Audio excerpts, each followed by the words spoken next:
Welcome to Luca is a Billionaire, where the only thing I invest in is your answers. You want visible correction fast, so start on clean, moisturized skin. Choose the color corrector that neutralizes the undertone. Green counteracts redness, peach cancels blue under eyes, lavender brightens yellow. Dab tiny dots directly on problem spots. Think 1/2 pea size for each eye or pimple. Use your ring finger or a small brush to press product in, not rub. Pressing distributes pigment evenly. Once done, make sure the layer is sheer enough to blend with foundation later. Now you handle the crucial middle steps, blending and layering.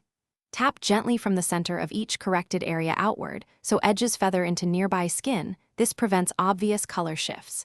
If coverage needs stability, lightly set the corrector with a small dusting of translucent powder. Use a light sweep to avoid lifting product.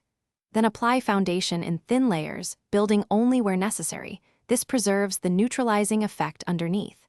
If a spot returns, repeat tiny dots and tap, not heavy application. Finish by sealing everything.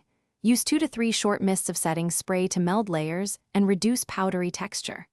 For highlight or extra coverage, use a skin tone concealer on top of the corrected area. Avoid replacing color corrector with heavy concealer. If the corrective tint shows through or looks patchy, don't pile on product. Take a damp sponge to gently lift excess, then reapply a minimal amount and blend. This fixes tone issues while keeping coverage natural and long-lasting. Thanks for watching and please subscribe. It's the best investment you'll ever make.